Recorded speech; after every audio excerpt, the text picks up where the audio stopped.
Καλησπέρα σε όλους. Είναι ιδιαίτερη τιμή που είστε σήμερα εδώ κοντά μας, σε αυτή την εκδήλωση η οποία οργανώνεται από το Ίδρυμα Κωνσταντίνου Μητσοτάκη, αλλά και την έδρα ελληνικών σπουδών του Πανεπιστημίου Στάνφορντ. Ο Κωνσταντίνος Μητσοτάκης ήταν ένας μεγάλος πολιτικός. Νομίζω ότι έχουν υποθεί πάρα πολλά πράγματα για αυτόν τον άνθρωπο, τον πολιτικό της αλήθειας και της υπευθυνότητας.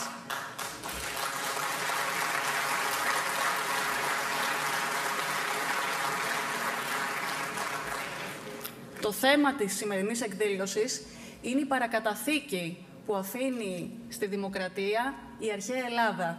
Συγχρόνως όμως είναι και μία εκδήλωση μνήμης σε αυτό το μεγάλο πολιτικό, για τον οποίο θα παρακολουθήσουμε ένα ολιγόλεπτο βίντεο.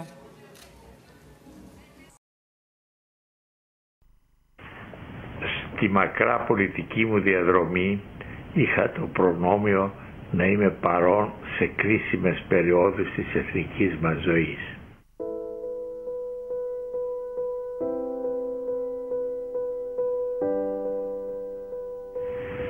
Για τη συμμετοχή μου στις πολιτικές εξελίξεις του τόπου μας δεν διεκδικώ το αλάθητο και θα ήταν το τελευταίο που θα επιθυμούσα να κάνουν οι άλλοι για μένα.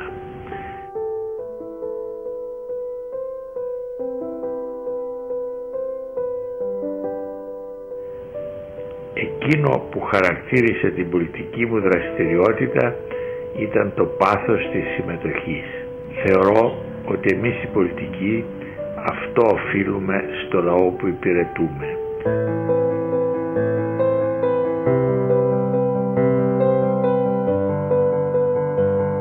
Ονειρεύομαι μια Ελλάδα που να πρωτοπορεί να ανταγωνίζεται αποτελεσματικά τις υπόλοιπες χώρες. Όχι μια Ελλάδα που να στηρίζεται στις παλιές δόξες που έχει ή που να επαιτεί εν ονόματι της ιστορίας της. Στις καινούριες γενιές διδάσκω ένα πράγμα. Οι λαοί χρειάζονται επιλογή των καλύτερων.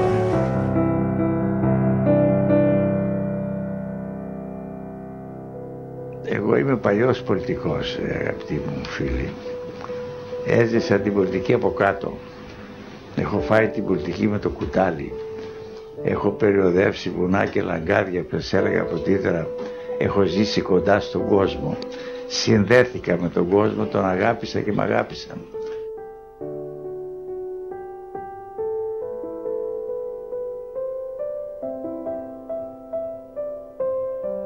Είμαι ο πολιτικός ο οποίος έχει δημιουργήσει πολλές εχθρότητες.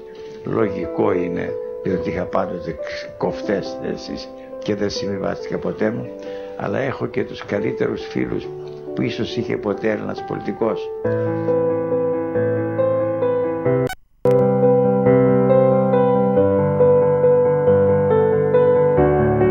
Πρέπει όμως αυτή την ώρα της μεγάλης δοκιμασίας να σταθούμε όλοι μας όρθιοι, να προστατεύσουμε τη δημοκρατία και τους θεσμούς της. Σε ό,τι με αφορά, εγώ μια ευχή έχω να εκφράσω. Να είναι το αίμα του Παύλου Βακογιάννη το τελευταίο αίμα που χύνεται άδικα σε αυτόν τον τόπο.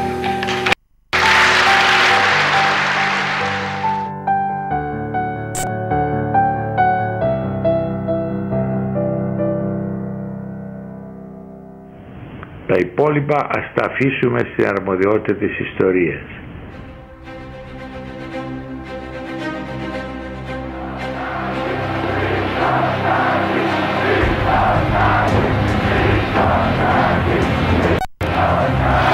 Τέτοια συγκέντρωση δεν ξανάγινε.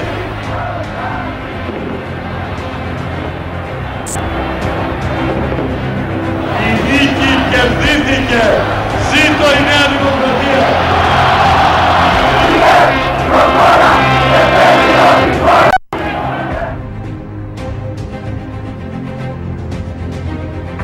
Είναι καλοδεχούμενη η πρόταση, κύριε Παπανδρέου. Την περίμενα εναγωνίως από καιρό. Παρακαλώ πολύ να μας πείτε, επιθυμείτε να αρχίσετε αμέσως? Η κυβέρνηση είναι έτοιμη, κύριε Πρόεδρε, να αναδεχθεί την πρόκληση και να μπούμε αμέσως στη συζήτηση. Οι υπουργοί πρέπει να κατηγορούνται και να δικάζονται επί ίσης όρης από την τακτική δικαιοσύνη, όπως και οι υπόλοιποι Έλληνες πολίτες. Ο ελληνικός λαός πρέπει να καταλάβει ότι όταν μια κυβέρνηση 8 χρόνια εξοδεύει παραπάνω από αυτά που έχει, στην ουσία δανείζεται και επιβαρύνει τις επόμενες γενιές. Σημαίνει ότι κάθε παιδί που γεννιέται σε αυτή τη χώρα επιβαρύνεται ευθύς με τη γέννησή του με 1.000.000 δραχμές χρέος. Όταν παρεδόθη εξουσία από τη Νέα Δημοκρατία, το συνολικό δημόσιο χρέος ήταν 671,8 δισεκατομμύρια. Σήμερα, κύριε Παπανδρέου, το συνολικό δημόσιο χρέος είναι 9 τρισεκατομμύρια. Ότι δεν είναι μακριά η στιγμή που η Ελλάδα δεν μπορεί πια να δανειστεί και θα καταφύγει η κέτης στο Διεθνές Νομισματικό Ταμείο.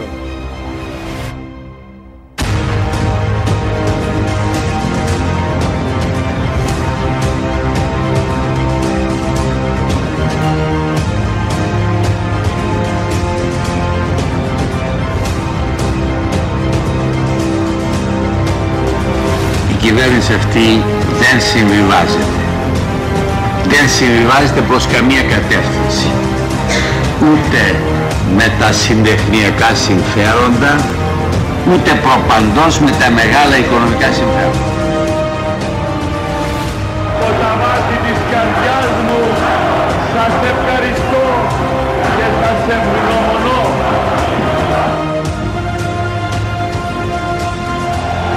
Θα ήθελα να μπορούσα να σφίξω το χέρι της κάθε μιας και του καθενός από εσάς.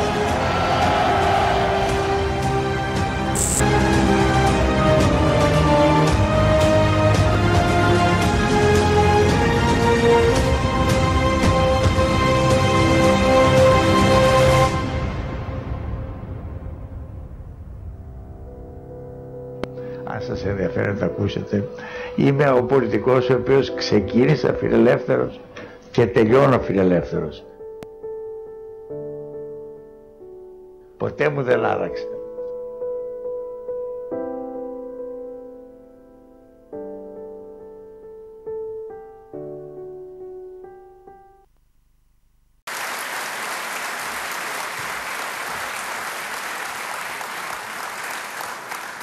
Νομίζω ότι τα είχε πει όλα εγκαίρως. Καλούμε στο βήμα τον Κυριάκο Μητσοτάκη, Πρόεδρο της Νέας Δημοκρατίας.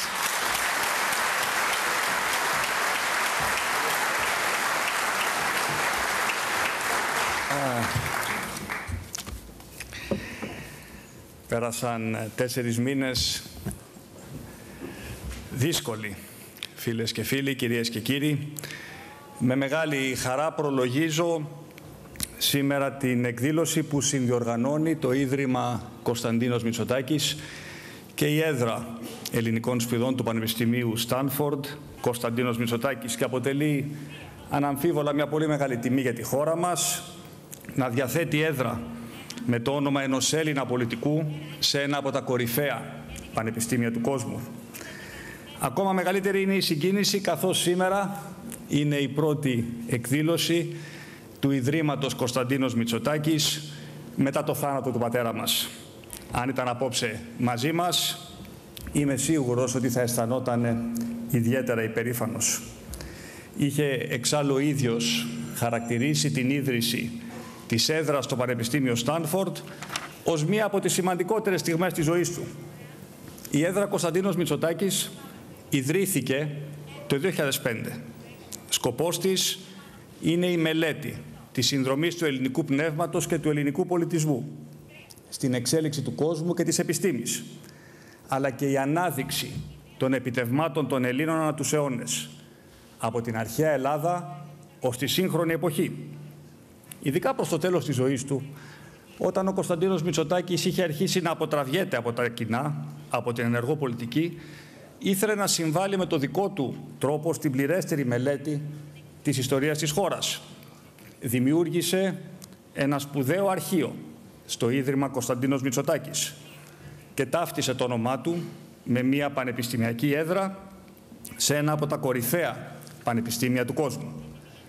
Στην ομιλία του στο Στάνφορντ το 2005, ο Κωνσταντίνος Μητσοτάκης είχε πει επιλέξει, και διαβάζω: «Χαίρομαι ιδιαίτερα που οι αξίες που εκπροσωπεί η αρχαία Ελλάδα, η ελευθερία, η δημοκρατία, η καλλιτεχνική έκφραση, η πνευματική διάβια, η αγάπη για τη ζωή θα διερευνηθούν σε ένα τόσο διακεκριμένο και αξιοσέβαστο πανεπιστήμιο όπως αυτό του Στάνφορντ. Ό,τι δημιούργησαν οι αρχαίοι Έλληνες», προσέξτε, είχε πει πριν από 25 αιώνες περίπου, έχει συνδράμει στη διαμόρφωση του δυτικού πολιτισμού. Ενίοτε σκοτεινιάζει, αλλά στη συνέχεια πάντα κάτι καινούριο αναδύεται. Η έδρα του Κωνσταντίνου Μητσοτάκη δεν θα είχε ιδρυθεί χωρίς τη στήριξη της οικογένειας του κύριου Άγγελου Τσακόπουλου, ενός σπουδαίου Έλληνα της Διασποράς. Ο Άγγελος Τσακόπουλος, η κόρη του Ελένη, ο σύζυγός της Μάρκος, ήταν αυτοί που χρηματοδότησαν και που στήριξαν την έδρα. Κάτι που έκαναν επί σειρά ετών για κορυφαία προγράμματα ελληνικών σπουδών σε πολλά αμερικάνικα πανεπιστήμια. Και η στήριξή τους για τη δημιουργία της έδρας Κωνσταντίνος Μητσοτάκης είναι ανεκτήμητη, όπως ανεκτήμητη είναι συνολικά η προσφορά τους στην ομογένεια και στον τόπο. Τους είμαστε βαθύτατα ευγνώμονες γι' αυτό. Και είναι μεγάλο ευτύχημα που κάτοχος της έδρας είναι ο καθηγητής και καλός μου φίλος Τζος Όμπερ, ένας διεθνούς εμβέλειας και υψηλού κύρους καθηγητής πολιτικής επιστήμης και κλασικών σπουδών, με ειδίκευση στη μελέτη της πολιτικής θεωρίας και των θεσμών στην αρχαία Ελλάδα. Με σημαντικό συγγραφικό έργο που έχει μεταφραστεί σε πολλές χώρες και έχει αποσπάσει πολλές βραβεύσεις και διακρίσεις. Με την ομιλία του ο καθηγητής Όμπερ εγκαινιάζει έναν ετήσιο κύκλο διαλέξεων στη μνήμη του Κωνσταντίνου Μητσοτάκη, που θα συνδιοργανώνει το Ίδρυμα Κωνσταντίνος Μητσοτάκης και η έδρα Κωνσταντίνος Μητσοτάκης του Πανεπιστημίου Στάνφορντ.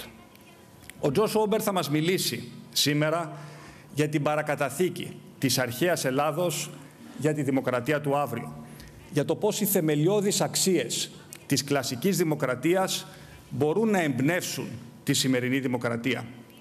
Είναι μια συζήτηση ενδιαφέρουσα, μια συζήτηση εξαιρετικά επίκαιρη. Η δημοκρατία αποτελεί ανθρώπινο δημιούργημα και όπως όλοι οι άνθρωποι έχει και αυτή τις δικές της ατέλειες.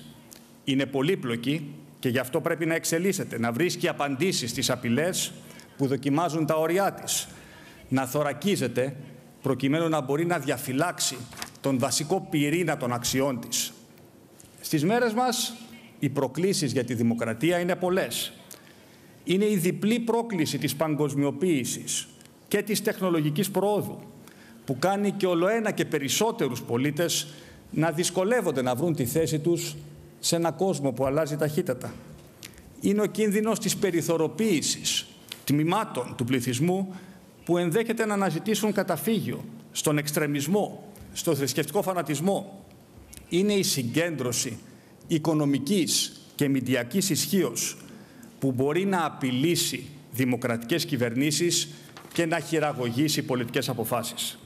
Σε παγκόσμια κλίμακα συντελούνται τεράστιες αλλαγές που ανατρέπουν δεδομένα πάνω στα οποία οικοδομήθηκε η δυτική δημοκρατία. Δημογραφικές αλλαγές, ισχυρά μεταναστευτικά ρεύματα, διεύρυνση των κοινωνικών ανισοτήτων, αλλαγές στη φυλετική θρησκευτική σύνθεση των κοινωνιών, αναδιανομή του παγκόσμιου πλούτου με ισχυροποίηση χωρών με θεσμούς διαφορετικούς από αυτούς της δημοκρατικής Δύσης. Ένας ιστορικός κύκλος που άνοιξε μετά το τέλος του Δευτέρου Παγκοσμίου Πολέμου κλείνει και ο σύγχρονος κόσμος που ανοίγεται μπροστά μας προκαλεί σε πολλούς περισσότερο φόβο και λιγότερη ελπίδα. Στο σημείο αυτό θέλω να επισημάνω το εξής παράδοξο. Παρά το γεγονός ότι οι πολίτες έχουν σήμερα πολύ μεγαλύτερη πληροφόρηση από ό,τι είχαν σε οποιαδήποτε άλλη εποχή και παρά το γεγονός ότι οι κυβερνώντες είναι εκτεθειμένοι στη δημόσια θέα και στη δημόσια κριτική σε πολύ μεγαλύτερη ένταση από τις άλλες εποχές, βιώνουμε σήμερα μια σημαντική κρίση αντιπροσώπευσης. Με τους πολίτες να νιώθουν πιο αποξενωμένοι από την πολιτική και από τις ηγεσίες τους σε σχέση με το πρόσφατο παρελθόν. Κάτι που με τη σειρά του οδήγησε στην έξαρση του δημαγωγικού λαϊκισμού που ζήσαμε τα τελευταία χρόνια. Ο λαϊκισμός ήρθε να αμφισβητήσει πολλές από τις πτυχές της δυτικής δημοκρατίας όπως τις ξέρουμε σήμερα. Είναι μια φάση από την οποία δυστυχώς δεν ξέφυγε η χώρα μας. Και το ερώτημα το οποίο πρέπει να μας απασχολήσει απόψε είναι αν η κλασική σκέψη μπορεί να δώσει απαντήσεις στα σύγχρονα προβλήματα. Γι' αυτά θα μας μιλήσει αναλυτικά ο καθηγητής Όμπερ και είμαι σίγουρος ότι έχει πολλά ενδιαφέροντα να μας πει. Καταθέτω εισαγωγικά κάποιους δικούς μου προβληματισμούς που πιστεύω θα τους βρείτε χρήσιμους. Οι εποχές ασφαλώς δεν είναι ίδιες. Στοιχεία της αθηναϊκής δημοκρατίας, όπως η δουλεία, ο αποκλεισμός των γυναικών από την ενεργό συμμετοχή στην πολιτική, έχουν εξοβελιστεί από τη φιλελεύθερη δημοκρατία όπως αυτή άρχισε να σχηματοποιείται στις αρχές του 19ου αιώνα. Σήμερα, ο σεβασμός των ανθρωπίνων δικαιωμάτων έχει αποκτήσει καθολικό χαρακτήρα.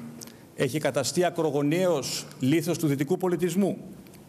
Η κατανόηση, ωστόσο, της αρχαίας ελληνικής δημοκρατίας μας παρέχει αξιακά θεμέλια πάνω στα οποία μπορούμε να ανοικοδομήσουμε μια πιο στέρεη, μια πιο προοδευτική δημοκρατία.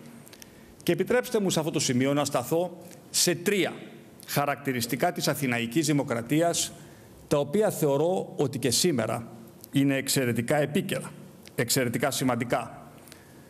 Το πρώτο θα έπρεπε εν πολλοίς να είναι αυτονόητο. Η συμμετοχή των πολιτών στη λήψη των αποφάσεων. Η δημοκρατία είναι το πολίτευμα του λαού, από το λαό, για το λαό. Η δυνατότητα των ελεύθερων πολιτών να αποφασίζουν κυρίαρχα για τα του οίκου τους. Είναι ένα λογικό αξίωμα ότι οι πολίτες θα νοιάζονται περισσότερο για την πόλη τους και θα λειτουργούν με μεγαλύτερη ευθύνη εάν συμμετέχουν στη λήψη αποφάσεων και στη διοίκησή τους. Ένας από τους λόγους που μπήκαμε στην οικονομική και πολιτική περιδίνηση των τελευταίων ετών είναι αυτή η αδυναμία ταύτισης του ατομικού με το συλλογικό συμφέρον. Η αθηναϊκή δημοκρατία έδινε στους Αθηναίους πολίτες πολλά δικαιώματα. Δεν παρέβλεπε όμως ποτέ να τους θυμίζει τις υποχρεώσεις τους στο κοινωνικό σύνολο. Όλοι απολάμβαναν τα ωφέλη της συμμετοχής σε μία ευημερούσα και ασφαλή πολιτεία και μοιράζονταν δίκαια το κόστος της συμμετοχής στην κοινή προσπάθεια. Είτε ήταν η πληρωμή των φόρων, ήταν η συμμετοχή στην άμυνα της πόλης, είτε η ανάληψη δημόσιου αξιώματος. Με άλλα λόγια, στην αθηναϊκή δημοκρατία δεν υπήρχαν έξυπνοι και κορόιδα. Δεν υπήρχαν free riders, όπως θα έλεγαν οι σύγχρονοι οικονομολόγοι. Και αυτήν ακριβώς την θεμελιώδη αξία της ισορροπίας μεταξύ δικαιωμάτων και υποχρεώσεων πρέπει και πάλι να αναδείξουμε. Η συμμετοχή στα κοινά, κυρίες και κύριοι, είναι ταυτόχρονα δικαίωμα αλλά και υποχρέωση. Και σε μια δημοκρατία το σημαντικότερο αξίωμα είναι αυτό του πολίτη και το καλύτερο όπλο απέναντι σε κάθε δημοκρατικό κίνδυνο είναι ο υπεύθυνος και ενημερωμένος και ενεργός πολίτης. Και η δημοκρατία θέλει ενεργούς, σκεπτόμενους και ενημερωμένους πολίτες. Αυτοί θα στέκουν ως το κύριο αντίβαρο απέναντι στην αυθαιρεσία της κάθε κρατικής εξουσίας. Όσοι ασχολούμαστε με τα δημόσια πράγματα, θα πρέπει στους πολίτες να εξασφαλίσουμε συνθήκες γνήσιας ισότητας, αλλά και πραγματικής παιδείας. Η ανάκαμψη της πατρίδας μας, κυρίες και κύριοι, δεν θα έρθει ούτε από κάποια πεφωτισμένη ελίτ, ούτε από ένα πολιτικό μεσία. Η ανάκαμψη θα έρθει με τη μεγάλη αφύπνιση των πολιτών που αποτελούν τελικά το μεγαλύτερο κεφάλαιο αυτής της χώρας.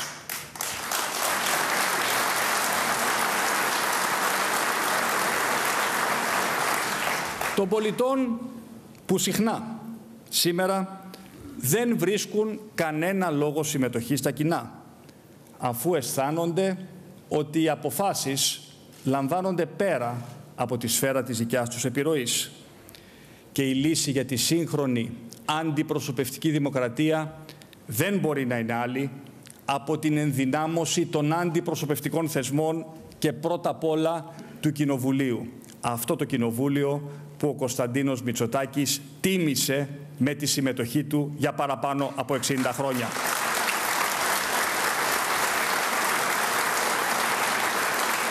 Και βέβαια, το δραστικό εξυγχρονισμό των κομμάτων που αποτελούν, δεν πρέπει να το ξεχνούμε αυτό, πυλώνες του αντιπροσωπευτικού μας πολιτεύματος, τον εξυγχρονισμό αλλά και την ευλαβική τήρηση του συντάγματος και βέβαια για την ύπαρξη ουσιαστικής και αποτελεσματικής δημοκρατίας δεν αρκεί μόνο ο σεβασμός στην πλειοψηφία, όπως αυτή εκφράζεται κάθε δεδομένη χρονική στιγμή των εκλογών.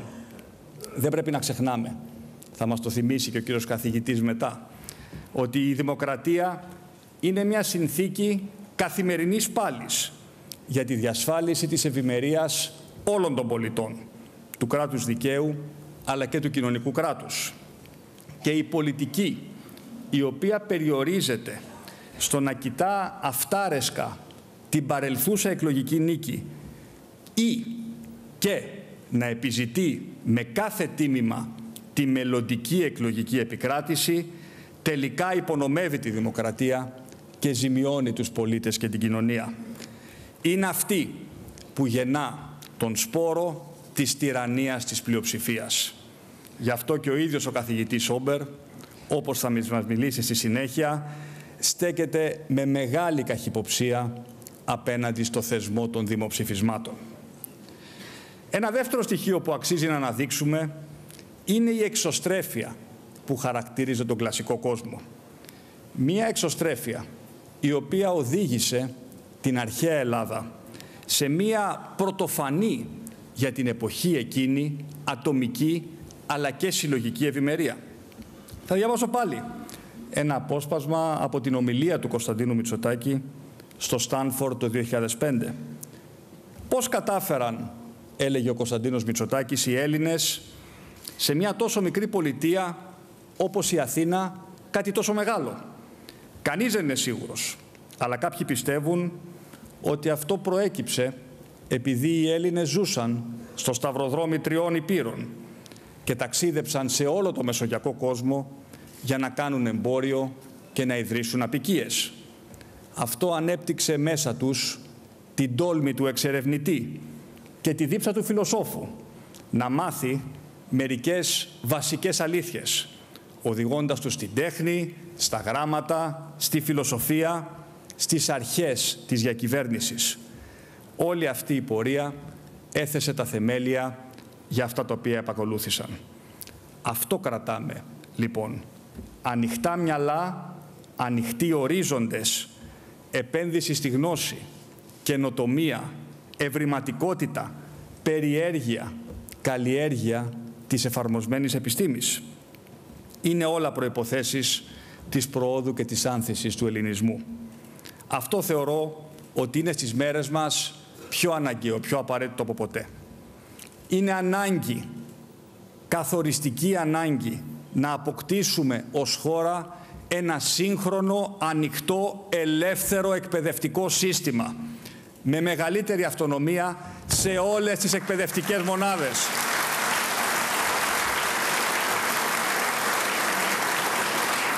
Με εξωστρεφή λογική, ανοιχτό στις ανάγκες της κοινωνίας και της πραγματικής οικονομίας και σε συνεχή διάδραση με τα μεγάλα ξένα πανεπιστημιακά ιδρύματα όπως το Πανεπιστήμιο Στάνφορντ. Η Ελλάδα μπορεί και πρέπει να αναδειχθεί σε ένα διεθνές εκπαιδευτικό κέντρο και γι' αυτό και είναι πια καιρός να προχωρήσουμε στην κατάργηση του κρατικού μονοπωλίου στην ανώτατη εκπαίδευση μέσα από μια γενναία συνταγματική αναθεώρηση που θα επιτρέψει τη λειτουργία μη κρατικών αλλά και ιδιωτικών πανεπιστημίων. Το τρίτο χαρακτηριστικό της Αθηναϊκής Δημοκρατίας, εξαιρετικά επίκαιρο στο δημόσιο διάλογο ο οποίος διεξάγεται σήμερα είναι η αντίληψη που είχαν οι αρχαίοι Έλληνες για την αριστεία. Θεμέλιο της Αθηναϊκής Δημοκρατίας ήταν η πολιτική ισότητα όλων των Αθηναίων πολιτών. Ωστόσο, τα εξαιρετικά έργα και οι εξαιρετικές επιδόσεις αναγνωρίζονταν και αποτελούσαν αντικείμενο δημόσιας τιμής.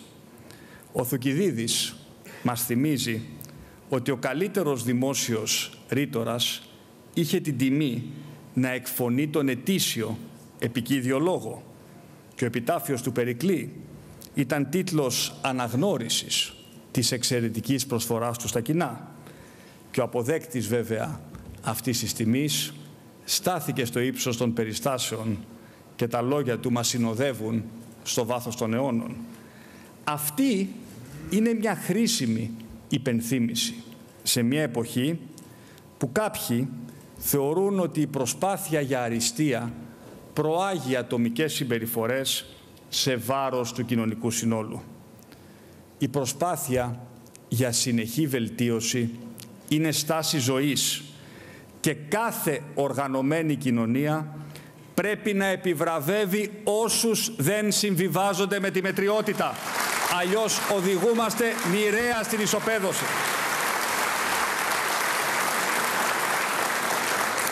Αλλά να σας πω και κάτι άλλο. Όποιος δεν αντέχει τη λέξη αριστεία, να την πει αξιοσύνη, να την πει προκοπή, που θα την έλεγαν οι παλιοί. Σας μιλώ για μία αντίληψη η οποία έχει στραμμένο το βλέμμα μπροστά και προς τα πάνω, όχι που μένει στάσιμη, πηγαίνοντας πίσω και προς τα κάτω. Κυρίες και κύριοι, κλείνω με την εξής παρατήρηση. Αν η σημερινή δημοκρατία κάπου πάσχει, είναι ακριβώς γιατί κινδυνεύει να χάσει την ορμή της, το θάρρος της, την αυτοπεποίθηση για την υπεροχή της. Κάτι που με τη σειρά του οδηγεί τμήμα των πολιτών να εγκαταλείπουν θεμελιώδεις αρχές της και να έλκονται είτε από αυταρχικά πρότυπα είτε από ανεύθυνους δημαγωγούς. Την πίστη στη φιλελεύθερη δημοκρατία πρέπει να την ξαναδυναμώσουμε, όπως ο Περικλής που την πιο δύσκολη ώρα του πολέμου, την ώρα του λοιμού, βρήκε το σθένος να υπερασπιστεί τις κατακτήσεις της Αθηναϊκής Δημοκρατίας, μιλώντας με αυτοπεποίθηση για όσα θα θαυμάζονται μετά από εκείνους. Το πάθος για ελευθερία, η πίστη στον άνθρωπο, η δύναμη του ορθού λόγου, οι ανοιχτοί ορίζοντες, η αγάπη για τη γνώση, όλα αυτά ήταν που άναψαν τη φλόγα της δημοκρατίας. Και είναι οι ίδιες αξίες που θα κρατήσουν αυτή τη φλόγα πάντα αναμένη. Σας ευχαριστώ πάρα πολύ.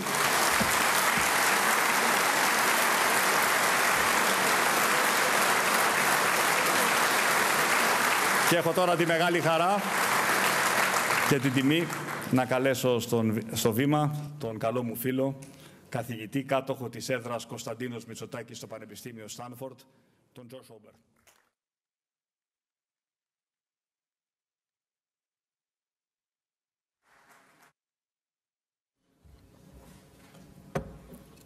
Ευχαριστώ πάρα πολύ. Κυρίες και κύριοι, είναι μεγάλη μου τιμή να είμαι ομιλητής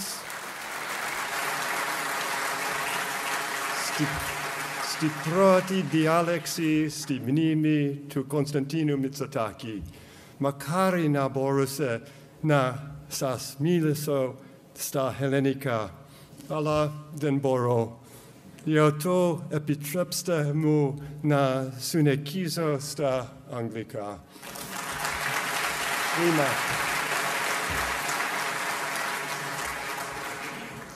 I offer this lecture in honor of a great man, great in stature.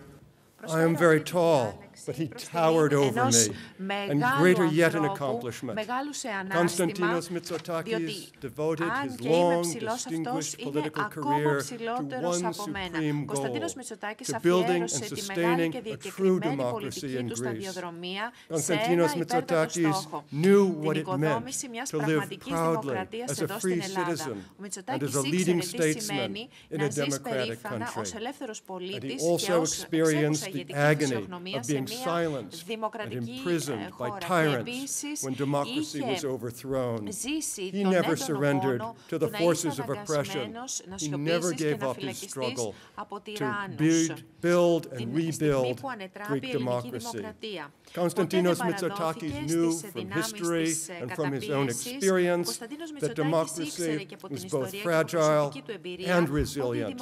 It may be degraded, denied, discarded, but so long as there are courageous and determined citizens and statesmen who believe in the right of free people to rule themselves, so long as the spirit of Konstantinos Mitsotakis lives in our hearts and guides our actions, then democracy will always rise again.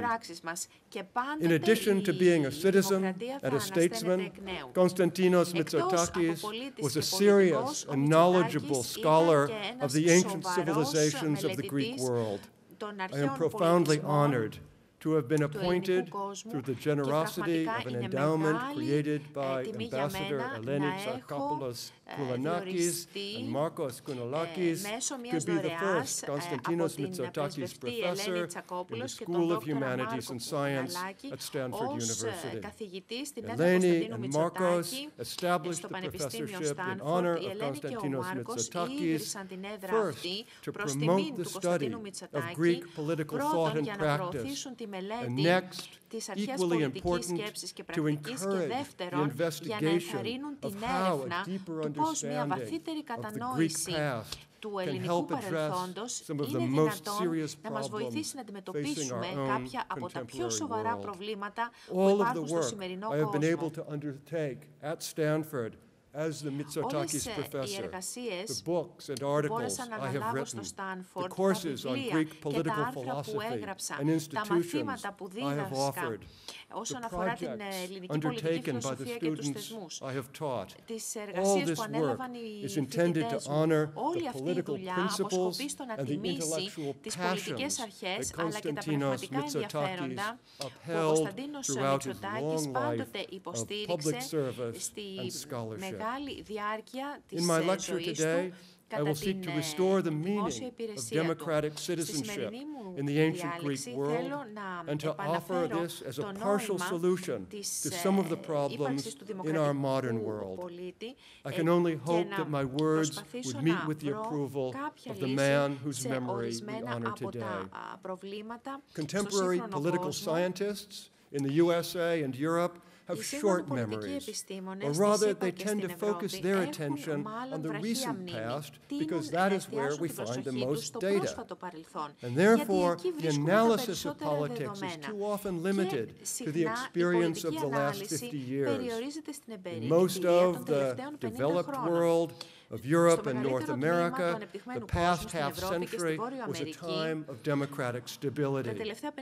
But as all of you know, much better than I, less than 50 years ago, Greece experienced the horror of a despotic government.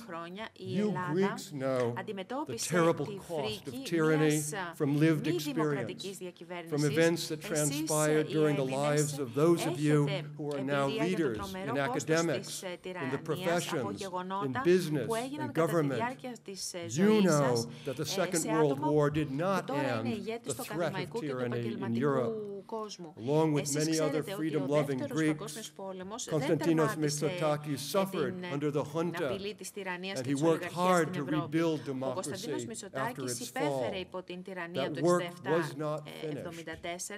Indeed, the work of building democracy can never be finished. If we are to honor the sacrifices and struggles of Konstantinos Mitsotakis and the many other brave citizens who worked with him to rebuild Greece, we must find new ways to combat tyranny and strengthen democracy. να βρούμε νέους τρόπους να καταπολεμήσουμε την τυραννία και να ενδυναμώσουμε την δημοκρατία.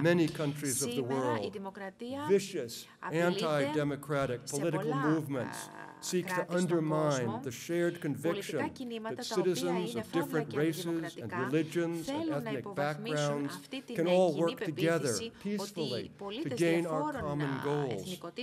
Democratic governments confront the danger of being captured by thugs and oligarchs.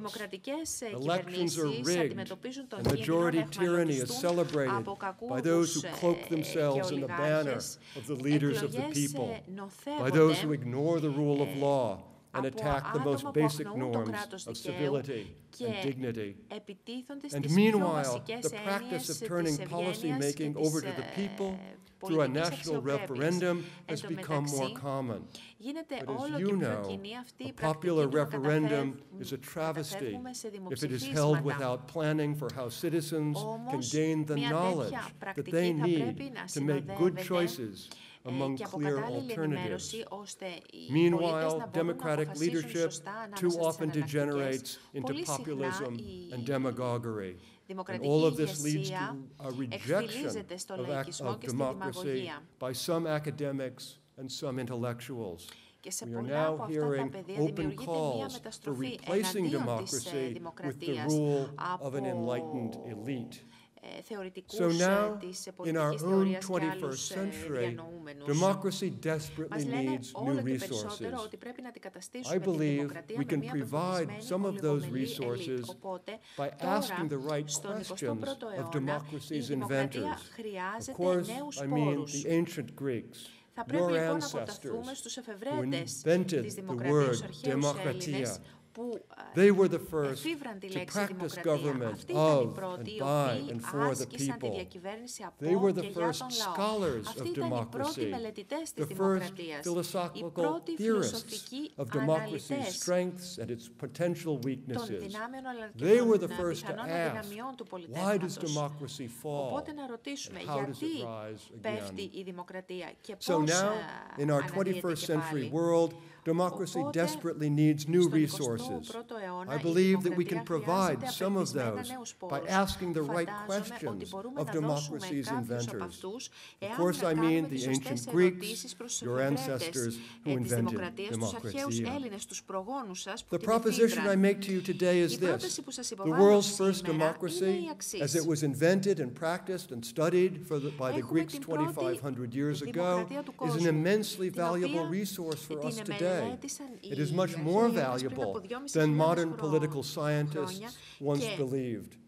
The basic form of democracy, invented by the ancient Greeks, provides the best answer to one of the hardest questions of politics. How can we, the people, the citizens of a country, actually rule ourselves? The answer is not simple, but is available for us to use in rebuilding democracy today. I propose that you, the citizens of Greece, along with scholars of Greek history and culture from around the world, we can join forces. We can work together to make the ancient Greek vision of collective self-government by citizens into a powerful resource for repairing and restoring democracy in today's troubled world. The ancient Greek theory and practice of democracy has been set aside as a historical relic. Some say it is an interesting footnote to European history, but that it remains irrelevant to the problems of modernity. Ancient Greek democracy is disparaged as a simple form of direct democracy, as a system that could only work, if it ever did, in tiny, face-to-face communities that shared a homogeneous culture. The work that I have undertaken as the Mητσοτάκης professor at Stanford is aimed at overthrowing that false vision of democracy. Of course, Greek city-states were much smaller than most modern nation-states. And of course, the ancient Greeks did not face the deep religious divisions that characterize some modern cultures. But Athens was not a tiny, culturally homogeneous, face-to-face community. The ancient Greeks confronted problems of large size and value pluralism. they addressed those problems with innovative institutions and new political practices that allowed them to solve problems of scale and diversity. And this is exactly what we must learn to do today. And next, the value of ancient Greek democracy has been dismissed because the ancient Greeks accepted the immoral practice of slavery and because they excluded women from active participation in government. We must not whitewash the past. It is true that democracy in ancient Greece lacked many features that have been associated with democracy since the 19th century of our era, especially a commitment to universal human rights. Today, respect for human rights is a cornerstone of democratic faith, even when modern governments fall short of fully defending the universal rights of all people. Ancient Greek democracy does not provide us with a complete model. We should not seek to return to the past. But Greek democracy is much more than a footnote to European history. The ancient understanding of democracy as collective and limited self-government by citizens provides a foundation on which we can build a more expansive and more progressive democracy. Studying Greek democracy allows us to recognize important values that are unique to citizen government. Those values are often obscured by modern practice. By remembering and restoring the values of participatory citizenship, we can help to ensure that self-government by citizens survives and flourishes in the 21st century. The philosopher Aristotle was building on what was already a long Greek tradition when he wrote in his great work, Ta Politika, that there are three fundamental kinds of government, and that each of these has a good, law-abiding form and a bad, lawless form. First is democracy centered on one ruler, that one ruler may be either a benevolent and law-abiding monarch or a vicious and lawless tyrant.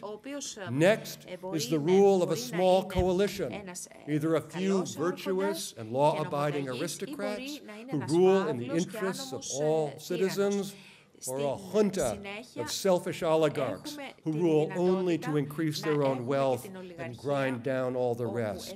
And finally, there is democracy, ruled by many citizens. The rule of the many can take the lawless form of the unrestrained power of the majority to do whatever it wishes, but alternatively, the many may respect the laws that they have set for themselves, laws that protect the people from arbitrary actions by powerful government officials and from hasty judgments by a citizen assembly driven by the passions of the moment. Of course, Aristotle's taxonomy of the three kinds of government, either law-abiding or lawless, is too simple. As Aristotle knew, every tyrant, every oligarch, depends on the support of others, as spies, as guards, as administrators. A dictator may sometimes gain a broad base of support in the wider population through ideological mystification, fear-mongering, and persecuting those brave citizens who openly refuse to bow down to him. And on the other hand, the many citizens in a democracy require wise leadership and some form of political representation. That was true even in ancient Athens, which is often said to be a pure model of direct democracy. But Aristotle's basic taxonomy of the three forms of government, by the one, by the few, by the many, each of which may be law-abiding or lawless, remains true to the reality of politics, ancient and modern. And it is also the case, as Aristotle knew, that examples of stable, law-abiding rule by one man or by a small coalition are extremely rare. Aristotle recognized lawful monarchy and aristocracy as theoretical possibilities, but he did not suppose that there were many, if any, good examples of those forms of government in the real world. In the 21st century, just as in Aristotle's day, the most important decisions on the most important matters in any country are determined by the will of the dictator, or of a junta, or of a broad-based citizenship. And today, just as in Aristotle's day, only democracy has a good chance of establishing a system of laws that limits the power of rulers. In the ancient Greek world, despotic rulers did not hesitate to call themselves by the names that Aristotle recognized. Ancient tyrants and oligarchs had little desire to dress themselves in democratic clothing. But today, most state governments call themselves democracies, including many governments that Aristotle would recognize as tyranny or oligarchy. Because of this, the meaning of the word democracy is now stretched to fit a very wide range of political regimes. Democracy has become, in the language of modern political philosophy, an essentially contested concept. As a result, there is a tendency to include in the definition of democracy everything that anyone regards as good about government. This includes rights and social justice, religious tolerance, and so on. Most sincere modern Democrats are in favor of rights and justice and tolerance, but each of those terms is also essentially contested. So we end up in a conceptual mess in which democracy does not mean anything in particular. And that is a problem, because if we are to defend and rebuild democracy, we must have a clear idea of what is being defended and what it is that is being built. My new book, Demopolis, is meant to address that problem. In my book, I suggest that all of us who care about democracy will benefit from getting back to basics. What we must be seeking, what I attempt to find in my book, is a clear definition of basic democracy. After we know what basic democracy is, as a foundation, we can analyze and perhaps choose to adopt one of the various hybrids, social democracy or liberal democracy, or some new form yet to be invented. The way for us to get back to basics is, of course, to ask what the ancient Greek inventors of the term meant by Δημοκρατία, to restore the meaning of the term democracy as it was first used in the 5th and the 4th centuries BC. You will probably be relieved to hear that I do not have time today to work through the historical and linguistic analysis that enabled me to recover the original Greek meaning of Δημοκρατία. Those of you who are interested in that analysis are invited to read chapter 2 of my book, Demopolis. But here are my conclusions. Democracy was invented in Athens after an increasingly oppressive tyranny and after the Athenians had come together to resist an attempt by a foreign power to force their city-state to accept the rule of an oligarchy. I don't have time to tell that story, but for that story, I recommend that you read the beautiful graphic novel entitled Democracy, written and illustrated by my friend Alekos Papadatos, who is somewhere there. Alekos. By his book, it is a wonderful, wonderful book. The Athenians, who had rejected tyranny and oligarchy, coined a new word for their vision of a new form of government. And when they used their newly minted word, Δημοκρατία, they did not mean the tyranny of the majority. They did not suppose that Δημοκρατία meant that whatever 51% of whatever part of the citizen body gathered in assembly on a given day must be enacted as law. Rather, for those early Greek Democrats, Δημοκρατία meant that the people, ο Δήμος, have the capacity, το κράτος, to govern themselves. Δημοκρατία meant originally collective self-government by we, the citizens. The word claimed that the citizens can govern themselves. They do have that capacity, and that the citizens ought to govern themselves. They have the right to use that capacity. So democracy, in its original and basic sense, is about a collective ability to do things, to make things happen, to govern. Although the institutions of democracy in ancient Athens, as in modern democracy, included decision-making by majority rule, democracy was not, in its original, foundational sense, defined as the domination of the minority by a majority. The power of the people in ancient Greek democracy was not power over a defeated minority. It was power to do things together. Ancient democracy was conceived of as the power to do things as and for a community, a κοινωνία. And so Aristotle, who was, and still is, in my view, the most insightful theorist of political citizenship, Aristotle argued that citizenship is especially a feature of democratic communities. For Aristotle, the state, the polis, was best understood as a community, η κοινωνία, of citizens, η πολίτε, organized in accordance with a constitution, η πολιτεία.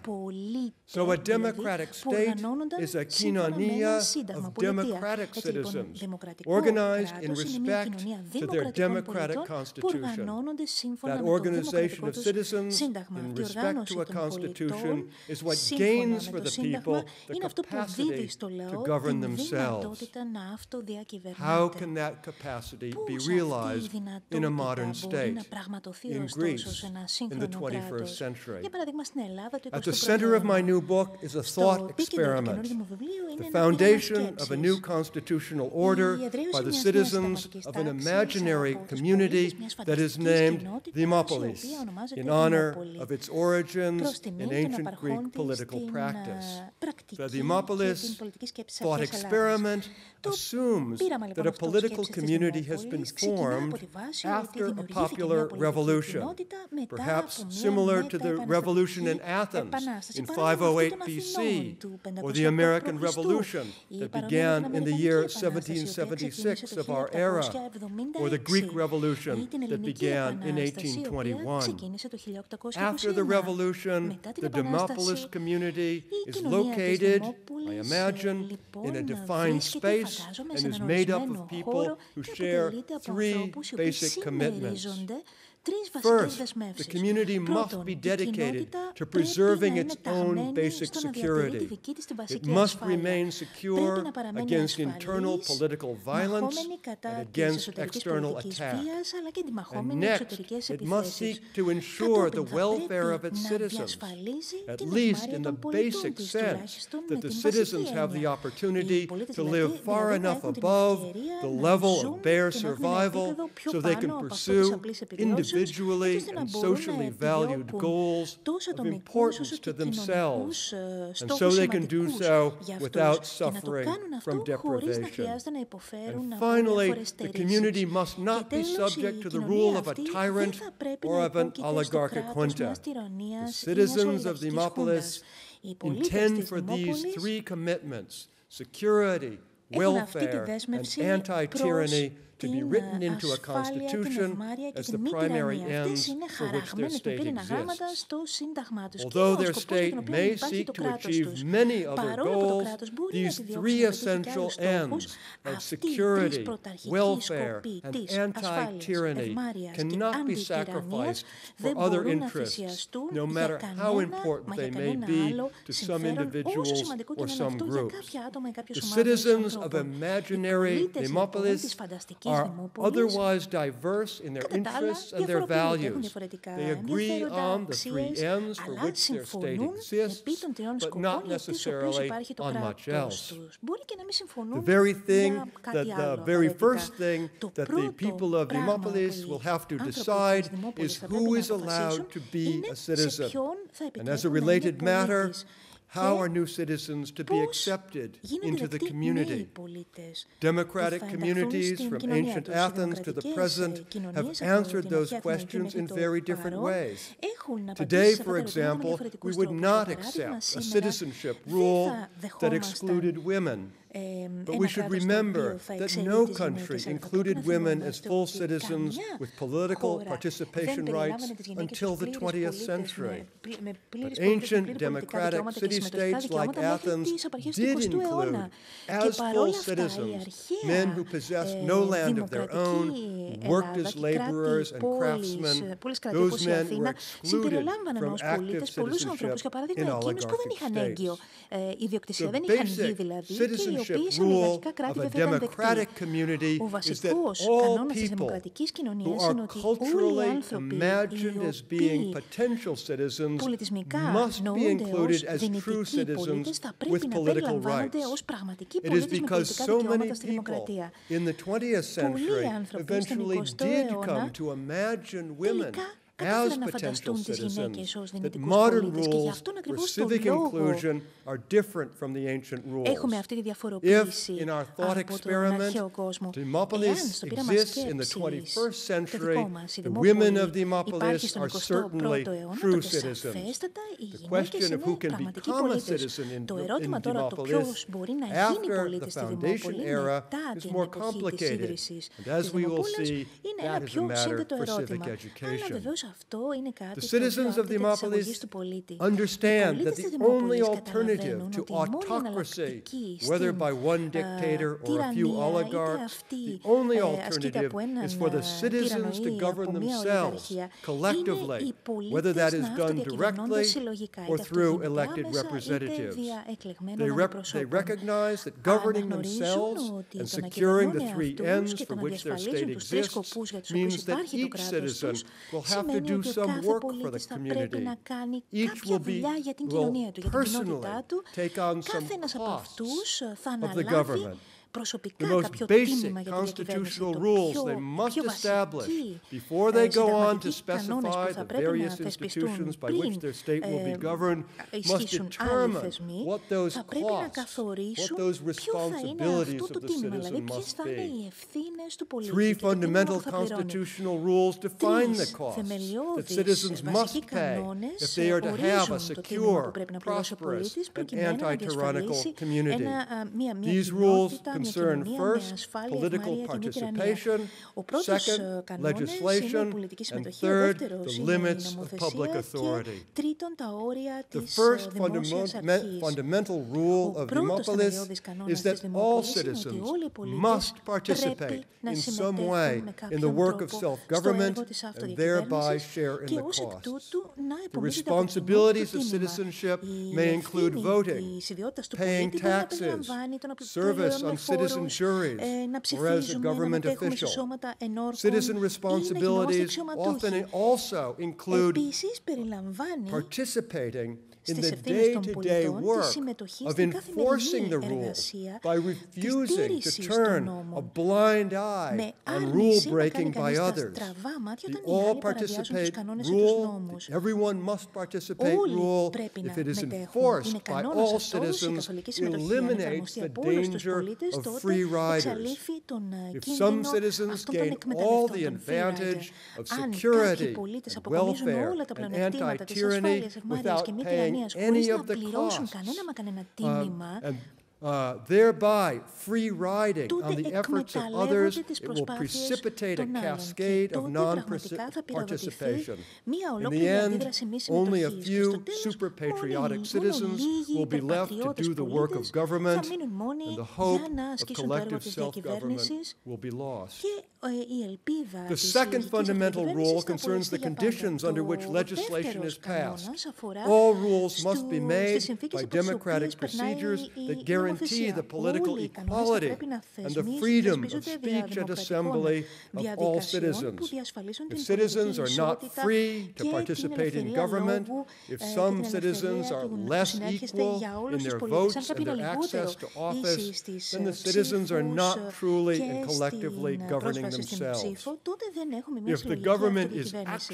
Εάν η κυβέρνηση αναλαμβάνεται από κάποιους και μόνο πολίτες, οι οποίοι μπορούν να περιορίσουν την ελευθερία και την ισότητα των άλλων, τότε μιλάμε για ολιγαρχία. Έτσι λοιπόν ο σκοπός της αντιτυραννίας εδώ δεν εξυπηρετείται, δεν κυβεύεται. Ο τρίτος θεμελιώδης κανόνας θέτει όρια επί της ισχύως των πολιτών να νομοθετούν.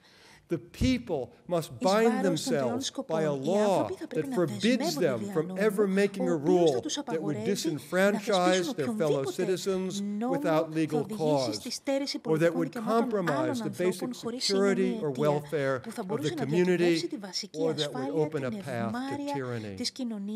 The three basic rules of Δημόπολης, enacted and enforced by all the citizens in the interest of each citizen.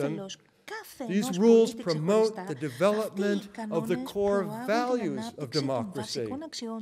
Even though some of the original citizens of Δημόπολης at the time of its foundation might not believe that freedom or equality is intrinsically valuable, that the practice and still the practice of making and enforcing rules under the conditions of freedom and equality, the experience of living as a free and equal citizen along with other free and equal citizens reveals to all why freedom and equality ought to be valued as ends in themselves.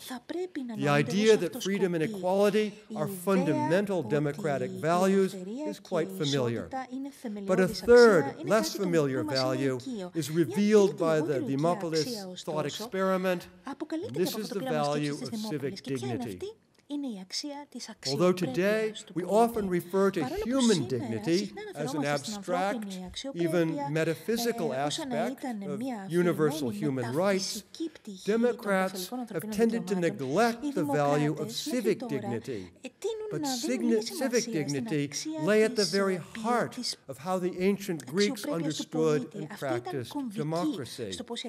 The Δημόπολης thought experiment shows us why they did so, and how civic dignity can be revived in our modern world. For a citizen to be in possession of dignity means that he or she is worthy of participation in governing the community and is treated by his and her fellow citizens as one who is worthy to participate in collective self-government. And it means that all citizens have the duty to protect one another from the indignities of civic humiliation and civic infantilization. The American civil rights movement of the 1960s aimed at gaining true and effective citizenship for millions of Black Americans of African descent. The civil rights struggle exposed the fact, well understood by the ancient Greeks, that formal legal rights of freedom and equality are not enough. Legal rights are meaningless when citizens can be subjected to humiliation when they seek to exercise their rights, or when they are treated as helpless children rather than empowered members of a political community. Black Americans had been legally proclaimed, legally made free and equal in constitutional amendments passed after the American Civil War ended in 1865. But vicious local practices, known as the Jim Crow rules, imposed humiliating and infantilizing obstacles on Black citizens, effectively denying them their civic standard. 100 years later, after the Civil War, in the 1960s, many Americans of all races and religions stood up and marched and demonstrated together in defense of the civic dignity of Black citizens. Restoring the dignity of our citizens was one of the proudest moments in recent American history, just as recent attacks on the dignity of citizens by neo-Nazis and their supporters, and even by some officials of the U.S. government degrade American democracy. The ancient Athenian Democrats recognized that the dignity of each and every citizen was an essential feature of the lived experience of democracy. The responsibility of every citizen to defend all others against humiliation and infantilization was a primary duty of every Athenian. A focus on civic dignity brings better balance to a democratic system. It promotes the virtues of civic courage and political moderation. Courage and moderation, two of the four classical virtues, the others are justice and wisdom, were promoted by Aristotle and other Greek political thinkers. Courage and moderation, along with wisdom and justice, define the character of the excellent democratic citizen and the public behavior of the best democratic statesman. Civic dignity and its associated virtues of courage and moderation can be promoted and sustained by civic education. In a working democracy, they must be.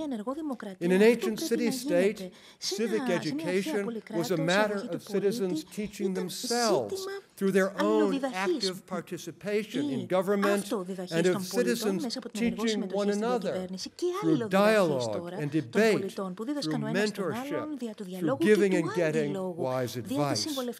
In imaginary demopolis and in real-world democracies of the 21st century, experience and mutual instruction can also be an important part of the education of every citizen. But under the conditions of modernity, in a world of increased scale and complexity, the democratic state and its educational institutions, its schools, its universities, must take a leading role in educating citizens. Our institutions of primary, secondary, and university education must provide citizens with a basis for a lifetime of learning about how best to fulfill the duties and offices of collective self-government. Educating citizens is one area that university professors and intellectuals and publishers and journalists and librarians working together with teachers in secondary and primary schools can take a leading role in rebuilding the foundations of our democratic communities. We must design a new civic education. We must come to a new understanding of what a citizen in the 21st century needs to know in order to be an effective participant in democratic government. And we must teach that essential knowledge to students at every level in ways that will ensure that they will be excited by learning, eager and ambitious to become active participants in the work of democratic politics. We can enlist the help of performing artists, of computer scientists, of experts in organizational learning. Each of you in this audience can and should play a vital part in the design of a new civic education. With the help of a dozen other professors at Stanford University, I recently submitted a proposal to our university president, urging him to make Stanford a leader in the effort to design a new education for democratic citizens, a civic curriculum that could be adapted to the needs of democracies around the world. Other initiatives with similar ambitions are beginning at other universities. But academics teaching at American universities cannot do this essential work on our own. We need partners from across the world, and especially partners here in the homeland of the world's first democracy. Στο λίκνο της πρώτης δημοκρατίας.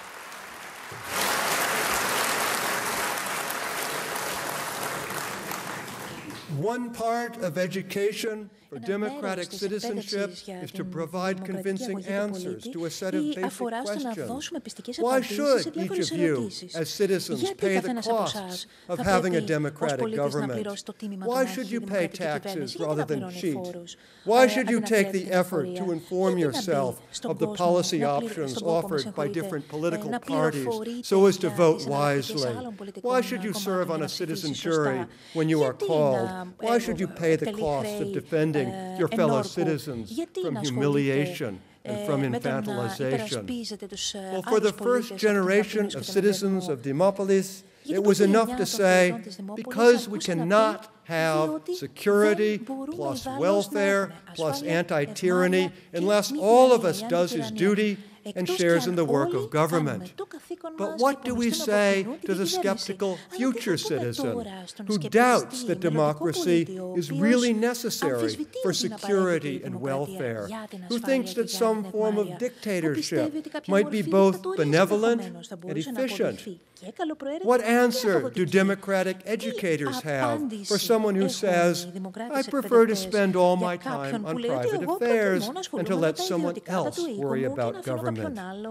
Once again, the ancient Greeks give us an answer. The democratic educator can say to the skeptic, completely ignoring public affairs will, in the end, turn your community over to a tyrant or a junta. That tyrant, that junta, will be neither efficient nor benevolent. But beyond that, even if the dictator was perfectly benevolent, by turning your back on the work of collective self-government, you are cheating yourself. You are denying a basic part of your own humanity. This is because, in Aristotle's terms, humans are political animals, zoa politica. We are political animals in the very best sense of the word. We are beings who achieve the fullest expression of who we truly are through the activity of doing important things that matter to each of us and to our community. We achieve our full human potential only when we do those important things together, by using the capacities that are unique to us as humans, by using our capacity for sociability and friendship in seeking to pursue our common interests, by using our rational intelligence to seek out the best policy, by using our amazing ability to communicate with one another through language and through art, and through other symbolic systems to persuade each other of the best course of action. In short, each individual fulfills his and her highest human potential by choosing to act as a responsible democratic citizen. But a skeptic might come out back with a final argument. Greece, like other countries, faces an ongoing economic crisis. I'm sorry to bring you this bad news. Maybe we should put off worrying, says our skeptic, about rebuilding our democracy until we have rebuilt our economy. And some economists and political scientists have indeed argued that it must be the economy first, claiming that democracy is only possible once a high and stable level of economic prosperity has already been achieved. But once again, we turn to the ancient history of Greece. As I have recently argued, with the support of the superb Greek economist Nicholas Kyriazis, who is here tonight, and other leading historians of the Greek world, the ancient Greek experience of democracy and economic growth shows clearly that democracy comes first. The miracle of ancient Greek culture was not based on first building a booming economy and then a workable democracy with educated citizens. It was the other way around. Self-government by well-informed citizens came first, economic growth followed. The ancient Greek world was, by pre-modern standards, an economic powerhouse. that experienced a very long period of sustained economic expansion. The cultural glories of ancient Greece were built on a dynamic economy, and that economy was built on the foundation of citizen government in many independent Greek city-states. Greek history shows us that when we get the politics right, when the people are educated in the values of citizenship, a growing economy will follow. That successful economy will be robust to market shocks because it has a firm grounding in the habits of mind and the habits of action of its citizens. It is time for me to conclude. I repeat my warning that the ancient Greek political experience and the Demopolis thought experiment will not provide everything that we hope for from a modern democratic society. We can add much to the basic democracy that was invented by the ancient Greeks, a wider range of human rights, a deeper conception of social justice, a greater appreciation for the value of tolerance. But without a foundation in the basic conception of democracy that is our ancient Greek heritage, without real collective and limited self-government by citizens, without a commitment to the core value of civic dignity, without educated citizens, these other important values will always remain at the mercy of the powerful.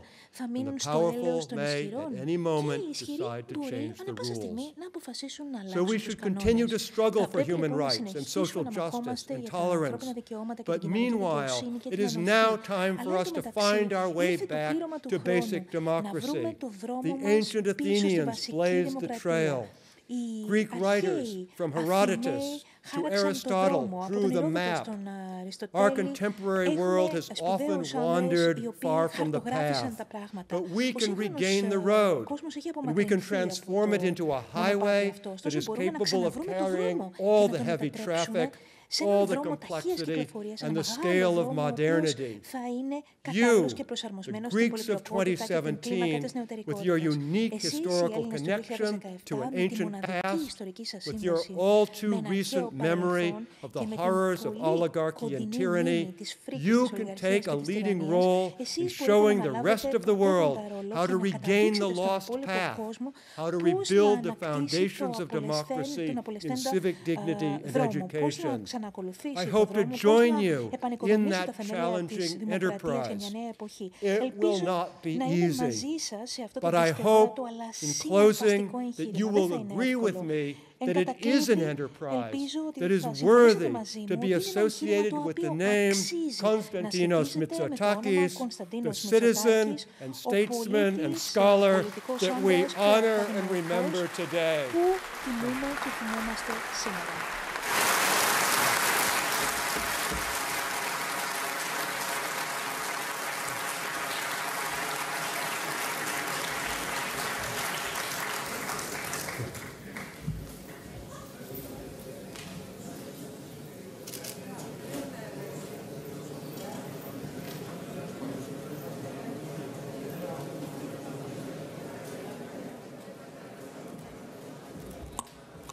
Ευχαριστούμε πάρα πολύ για την παρουσία σας απόψε. Και όπως υπόθηκε ξανά, είναι μια εκδήλωση που θα επαναλαμβάνεται ετησίως. Άρα περιμένουμε με αγωνία και την επόμενη. Καλό βράδυ.